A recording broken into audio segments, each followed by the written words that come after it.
seat. Welcome to San Francisco.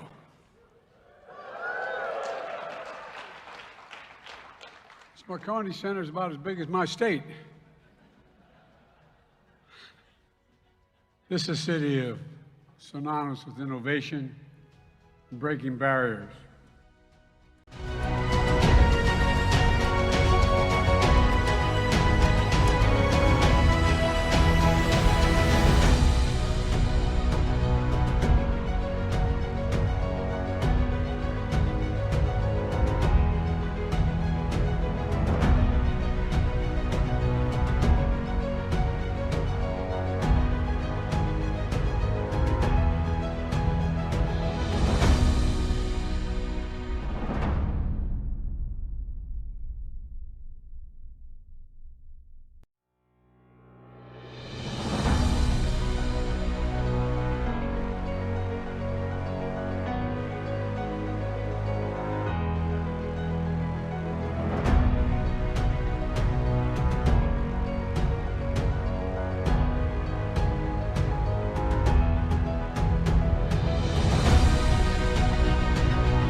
this on? Yes, it is. Well, good afternoon, everyone. I was waiting out there for the tide to subside. Welcome to our first APEC Leader Session. I really appreciate the fact you're all here, and thank you, and I hope the city's been good to you. And earlier this morning, I spoke at the CEO Summit, and I said that our world stands at an inflection point, a point where the decisions we make now are going to determine the course of the world, not just a few of our countries, for the next several decades of consequence. Nowhere is that more true than when it comes to climate. Every economy around this table faces this challenge, every one of us. And as I've said before, it's the only existential threat to humanity. We either get this right or there's not going to be a whole lot of people around to talk about it. Every economy is seeing signs of what's to come if we don't act. Droughts, floods, seas rising, temperatures rising, and more unpredictable weather patterns, and more and more unpredictable markets. As a region, we're responsible for the largest share, the region we're talking about here around this circular table, we're responsible for the largest share of global emissions. So we must also bear responsibility for the solutions while we still have time to change course.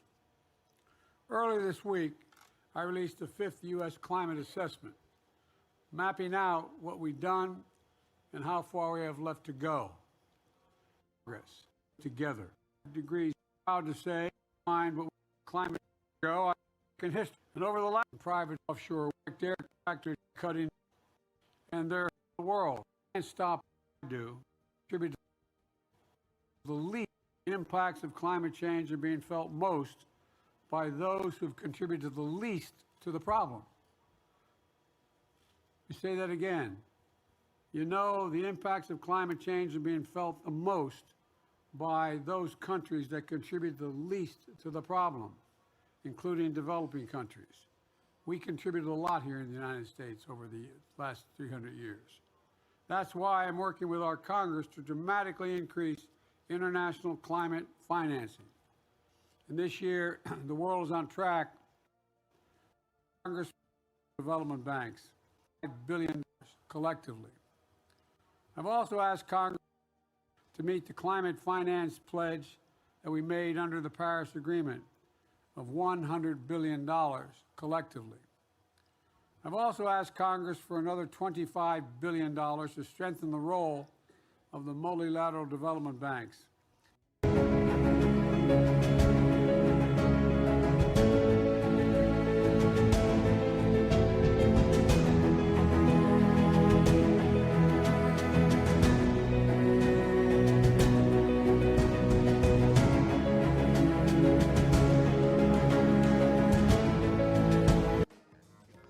President of the United States.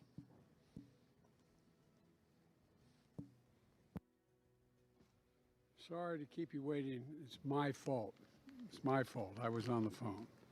Hello, everyone. We just came from please have your seat, a 3-hour meeting with all 21 APEC economies discussing how to generate more growth and more opportunity in the region, particularly to deal with climate change. Today, we're announcing progress on the important initiative that we proposed with 13 of my colleagues here and of 13 of our APEC partners. The Indo-Pacific Economic Framework, Australia, Brunei, Fiji, India, Indonesia, Japan, South Korea, Malaysia, New Zealand, the Philippines, Singapore, Thailand, Vietnam, and the United States. In May of 2022, we came together in Tokyo to launch negotiations on this so-called framework. We still have more work to do, but we've made substantial progress. In record time, we've reached consensus on 3 of the pillars of the IPEF. I hate acronyms, but I apologize. We signed the first of its kind supply chain agreement to help identify supply chain bottlenecks before they become the kind of disruptions we saw during the COVID-19 pandemic. We saw what happened then in the United States and elsewhere, but in the United States, the semiconductor supply chains dried up in Asia, and the United States, a lot of it's shut down. This is an agreement we put back in place. We could, if we had this agreement in place we're talking about today,